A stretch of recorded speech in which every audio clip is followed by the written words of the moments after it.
আসসালামু আলাইকুম প্রিয় শিক্ষার্থীরা, আশা করছি তোমরা সবাই ভালো আছো। এইচএসসি 25 তোমরা যারা এই বছর বিশ্ববিদ্যালয়ে ভর্তি পরীক্ষা দেওয়ার জন্য প্রস্তুতি নিচ্ছ, আজকে তোমাদের জন্য অত্যন্ত সুন্দর একটা ক্লাস নিয়ে এসেছি। আমি Alamgir Kabir sir, writer, daily 1 hour English and parts of physical grammar. আমাদের বইটি ইতিমধ্যে পাবলিশ হয়ে গেছে, পার্টস অফ ফিজিক্যাল গ্রামার। তোমরা যারা একদম বেসিক থেকে বিশ্ববিদ্যালয়ে ভর্তি প্রস্তুতি নিতে ইচ্ছুক, তোমরা অনলাইন থেকে আমাদের বইটি অর্ডার দিতে পারো।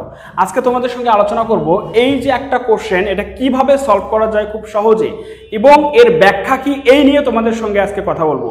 আমি আশা করছি আজকের এই ক্লাসের মধ্য দিয়ে তোমরা এমন চমৎকার একটা টপিক শিখবা এবং এমন কিছু বিষয়ে তোমাদের আইডিয়া ক্লিয়ার হয়ে যাবে যা দিয়ে তোমরা অন্য টপিকগুলো খুব সহজেই তোমরা সলভ করতে পারবা সেন্টেন্স কারেকশনের। ওকে, এখানে কি বলছে? Identify the correct sentence. বলছে সঠিক সেন্টেন্সটা আইডেন্টিফাই করতে বলছে। প্রথম, on of my friend is lawyer. এই সেন্টেন্সটা ভুল। এই সেন্টেন্সটা কোথায় ভুল, কেন ভুল, আমি এখন বুঝাই। খেয়াল করো একটু যে অন অফ মাই ফ্রেন্ড, মাথায় রাখবা অফ অথবা অফ এই পাশে যদি ইনডিফিনাইট প্রোনাউন থাকে, অর্থাৎ যে সকল প্রোনাউন একই সঙ্গে অ্যাডজেক্টিভ অর্থাৎ ডিটারমিনার এবং প্রোনাউন হতে পারে, এই সকল ওয়ার্ড কি? One, some, many, much, few, little, a little, এই শব্দগুলো একই সঙ্গে ডিটারমিনারও হতে পারে এবং একই সাথে এই শব্দগুলো আবার অ্যাডজেক্টিভ হতে পারে এবং এই শব্দগুলো একই সঙ্গে প্রোনাউন হতে পারে। প্রিয় শিক্ষার্থীরা, এই শব্দগুলো কখন প্রোনাউন হয়, কখন অ্যাডজেক্টিভ হয়, এই বিষয়ে একটু আমি ক্লিয়ার করি।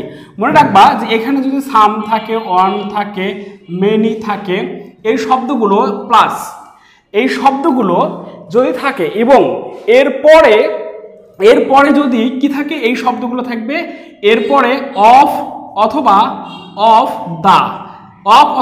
দা এবং এরপরে নাউনটা অলওয়েজ প্লুরাল নাউন হবে। কি হবে? প্লুরাল নাউন হবে। অবশ্যই পরের নাউনটা কি হবে? শুধুই প্লুরাল হবে। প্রিয় শিক্ষার্থীরা, আমি আশা করছি তোমরা এই অংশটুকু বুঝতে পেরেছো যে এই পাশেরগুলো প্রোনাউন হবে, মাঝখানে যদি অফ অথবা অফ দা থাকে তাহলে পরের নাউনটা সর্বদাই কি হবে? প্লুরাল হবে। এখন একটু খেয়াল করো যে অফ আছে এখানে, এই নাউনটা কি প্লুরাল হওয়ার কথা না? এখানে কিন্তু ভুল কোথায়? এই নাউনটা প্লুরাল হবে, এই জায়গায় কিন্তু ভুল আছে। ওকে, এরপরে আমরা দেখব এই সেন্টেন্সটা ভুল না সঠিক। আচ্ছা, আমরা আগে নিজের থেকে দেখি। হ্যাঁ, D number, one of my friend are lawyer. শিক্ষার্থীরা, এখানে খেয়াল করো যে অফ আছে, এখানে অফ অথবা যদি অফ দা থাকে, কি থাকে? অফ অথবা যদি অফ দা থাকে এবং এরপরে নাউনটা সর্বদাই কি হবে? এরপরে নাউনটা কিন্তু সর্বদা প্লুরাল। এখানে যদি ফ্রেন্ডস হতো তাহলে এই সেন্টেন্সটা সঠিক হওয়ার সম্ভাবনা ছিল, কিন্তু এই সেন্টেন্সের সাবজেক্ট কোনটা হবে? ফ্রেন্ডস হবে নাকি অন হবে? এখানে প্রশ্ন। এইখানে এই সেন্টেন্সের সাবজেক্ট হবে অন। তাহলে অন যদি সাবজেক্ট হয় তাহলে এখানে ভার্ব হওয়ার কথা কিন্তু ইজ। এইখানে ভুল কোথায়? ভুল হচ্ছে ফ্রেন্ডের সঙ্গে এজ যুক্ত হবে এবং এখানে হবে ইজ। এখন প্রিয় শিক্ষার্থীরা, এই জায়গায় কেন এই ফ্রেন্ডটা সাবজেক্ট হবে না, আমি একটু পরে কনসেপ্টটা ক্লিয়ার করতেছি, সেজন্য শুরু থেকে শেষ পর্যন্ত ক্লাসটি দেখতে হবে। ওকে, এখন আমরা দেখব এই সি নাম্বার কেন ভুল, কেন ঠিক নয়। One of my friends are a lawyer. অনেকে এখানে কি মনে করবে? ওয়ান অফ মাই ফ্রেন্ডস, এখানে এই যে ফ্রেন্ডস এই অংশটুকু দেখে মনে করবে যে এইটা হচ্ছে এই ভার্বের সাবজেক্ট। অ্যাকচুয়ালি এই ভার্বের সাবজেক্ট এটা নয়। কেন নয়, বিষয়টা আমি ক্লিয়ার করতেছি। আচ্ছা, এখানে একটু খেয়াল করো যে যদি এরকম হয় যে পিপল অফ বাংলাদেশ বিডি, এর অর্থ কি? এর অর্থ হচ্ছে বাংলাদেশের মানুষ বা বাংলাদেশের জনগণ। এই অফ শব্দের অর্থ কি? এর। এই শব্দটার অর্থ কোথায় যাবে? এই শব্দের সাথে। আচ্ছা, আমি তোমাদের একটা পিওর এক্সাম্পল দিই যাতে বোঝা তোমাদের সুবিধা হয় অনেক। আচ্ছা, এখন মনে করো তোমার গার্লফ্রেন্ড, তুমি তাকে খাওয়াও, তুমি মানে রেস্টুরেন্টে নিয়ে গিয়ে খাওয়াও, তুমি তাকে কাপড় দাও, তুমি তাকে হাত খরচ দাও, তুমি সব কিছু করো, কিন্তু তোমার গার্লফ্রেন্ড কি করছে? তোমার একটা ফ্রেন্ডের সঙ্গে সে পার্কে ঘুরতে গেছে। তুমি কি এটা মেনে নিবে সহজে তোমাকে না বলে? অবভিয়াসলি তুমি কিন্তু মেনে নিবে না। কেন? যে তুমি সব কিছু করো আর ঘুরতে যাওয়ার সময় অন্য একটা ফ্রেন্ডের সঙ্গে যাবে, বিষয়টা কেমন দেখায় না? তার মানে এখানে বুঝতে হবে অফ শব্দটা সর্বদাই পরবর্তী নাউনের সঙ্গে অর্থ দেয়। কি করে? সর্বদাই পরবর্তী নাউনের সঙ্গে অর্থ দেয়, যার ফলে এই অফটা সর্বদাই পরবর্তী নাউনকে নিয়েই বসবে। এখানে একটা কথা মাথায় রাখতে হবে যে প্রিপজিশন দিয়ে, কি দিয়ে মাথায় রাখতে হবে? প্রিপজিশন দিয়ে কি হয় না? নাউন ফ্রেজ হয় না। নাউন ফ্রেজ হয় না। তার মানে প্রিপজিশন দিয়ে নাউন ফ্রেজ হয় না। কেন আমি এটা বলতে পারি যে প্রিপজিশন দিয়ে নাউন ফ্রেজ হয় না? বলতে পারি একটা কারণে, যেহেতু এই প্রিপজিশনটা পরের নাউনের সাথেই অর্থ দেয়, তার মানে এই প্রিপজিশন পরের নাউন ছাড়া কখনোই বলা সম্ভব নয়। এবং এটা যদি নাউন ফ্রেজ না হয় তাহলে কি ভার্বের উপর প্রভাব ফেলবে? অবভিয়াসলি এটা ভার্বের উপর প্রভাব ফেলবে না, যার ফলে এখানে মাই ফ্রেন্ডস এইটুকু এই ভার্বের সাবজেক্ট নয়।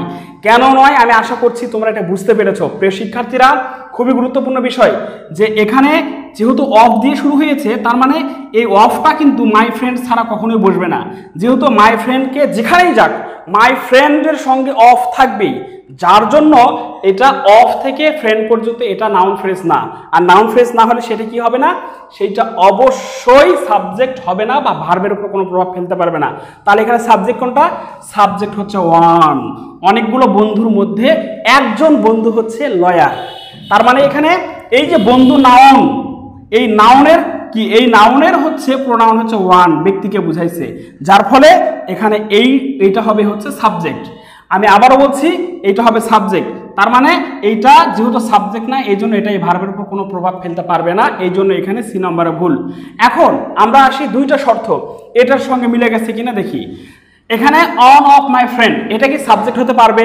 একটু চেষ্টা করো। অবশ্যই না, পারবে না। কেন? প্রিপজিশন দিয়ে শুরু হয়েছে, এটা নাউন ফ্রেজ না, এবং এটা এই ভার্বের উপর কোনো প্রভাব ফেলতে পারবে না। তাহলে এইখানে এই যে ওয়ান, এই শব্দটা হচ্ছে এই বাক্যের কি, এই শব্দটা হচ্ছে এই বাক্যের সাবজেক্ট, যার ফলে এই ওয়ান অনুযায়ী এখানে ভার্ব হয়েছে ইজ।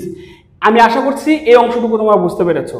এবং কিভাবে এই নাউনটা গঠন হয়, আমরা যদি এই অংশটুকু এবং এইটা মনে রাখতে পারি, তাহলেই আমরা এই ধরনের যত কোশ্চেন আছে আমরা সলভ করতে পারবো।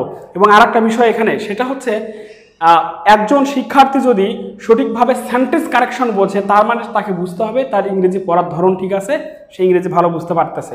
যদি তার সেন্টেন্স কারেকশনে কোনো ত্রুটি থাকে, তাহলে এটা তাকে মনেই করতে হবে যে তার ইংরেজি শেখার অনেক কমতি আছে এবং অনেক গ্যাপ আছে। প্রিয় শিক্ষার্থীরা, তোমরা যারা আমার অফলাইন ব্যাচে এবং অনলাইন ব্যাচে ভর্তি হতে ইচ্ছুক, তোমরা স্ক্রিনে দেওয়া নাম্বারটি থেকে আমার সঙ্গে যোগাযোগ করতে পারো। ইনশাল্লাহ আমি আশা করছি তোমাদের একটা ইফেক্টিভ একটা প্রিপারেশন হবে। একই সঙ্গে ঢাকা বিশ্ববিদ্যালয় এবং সারা বাংলাদেশ বিশ্ববিদ্যালয়গুলোতে তোমাদের ইংরেজির যেন কোনো ভয় না থাকে, এই জন্য আমি তোমাদের জন্য নিয়ে এসেছি আমার English course, free hand writing এবং গ্রামার। আমি আশা করছি তোমরা স্ক্রিনে দেওয়া নাম্বারটি থেকে আমার সঙ্গে খুব জরুরি যোগাযোগ করবে। ইনশাল্লাহ তোমাদের ইংরেজির যত সমস্যা আছে সব সমস্যার সমাধান হবে।